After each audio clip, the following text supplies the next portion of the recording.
नमस्कार दोस्तों, स्वागत है आपका।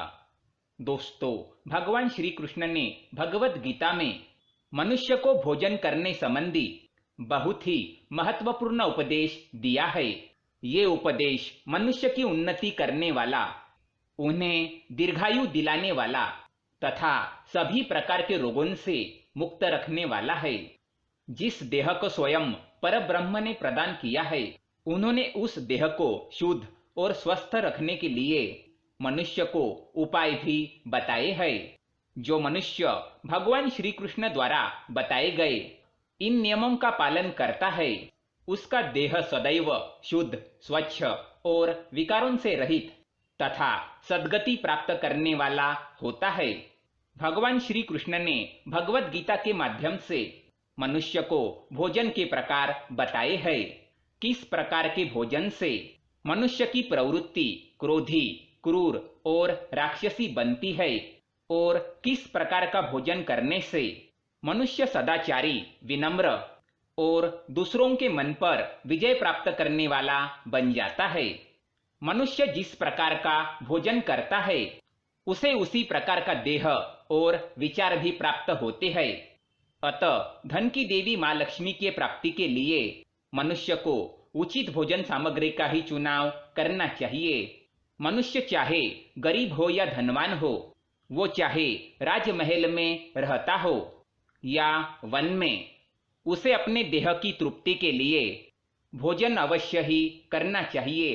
परंतु इंद्रियों की लालसा में इतना भी उन्मत्त नहीं हो जाना चाहिए कि वो तामसिक एवं राजसिक आहार का सेवन करके क्रोधी, क्रूर तथा निष्ठुर बन जाए। तामसिक भोजन करने वाला मनुष्य अपनी मान मर्यादा, संस्कार एवं अपने शील को भी नष्ट कर देता है और दुष्कर्म का मार्ग पकड़ लेता है। राजसिक भोजन करने वाला व्यक्ति क्रोधी, आलसी तथा हिंसक बन जाता है।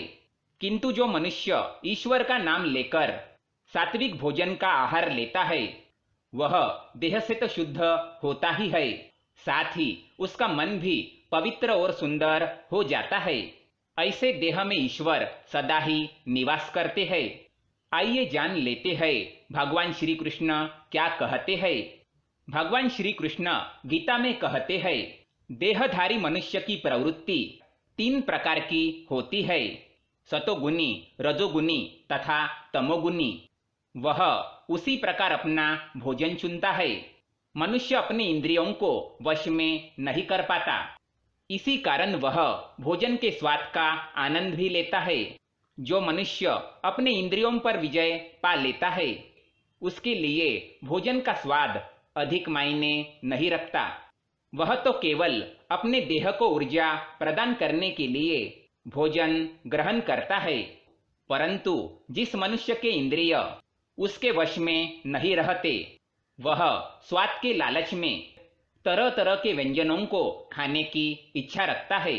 ऐसा मनुष्य स्वादिष्ट अन्न स्वयं ही ग्रहण करता है और दूसरों में नहीं बांटता। उससे बढ़कर क्रूर कौन होगा। श्री कृष्ण के अनुसार जो भोजन सात्विक हो, वह सद्गुणी मनुष्य को प्रिय होता है।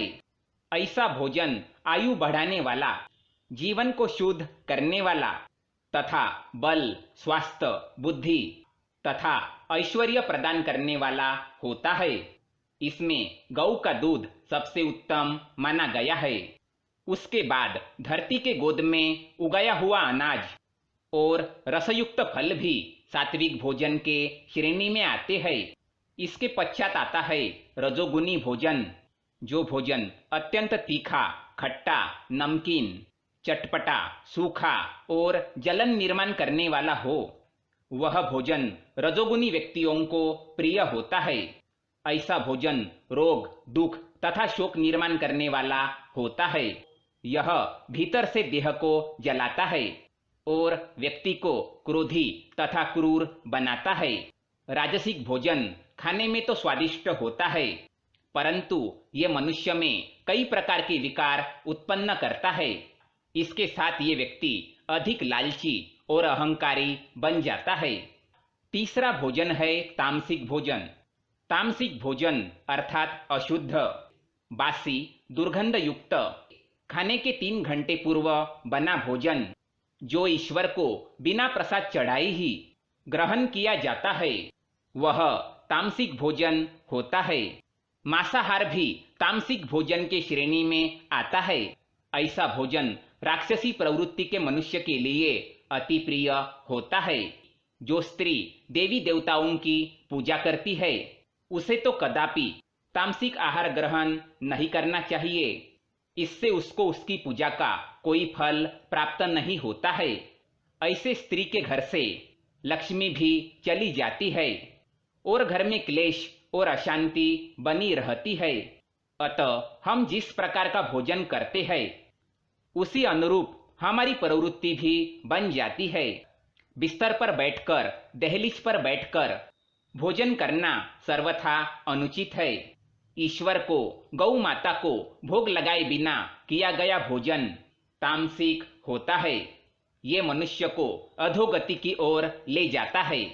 दूसरे के मुंह से छीनकर खाया हुआ भोजन अथवा दूसरों को भूखा रखकर स्वयं छिपकर खाया हुआ भोजन दुख, दारिद्र्य और बर्बादी ही लेकर आता है।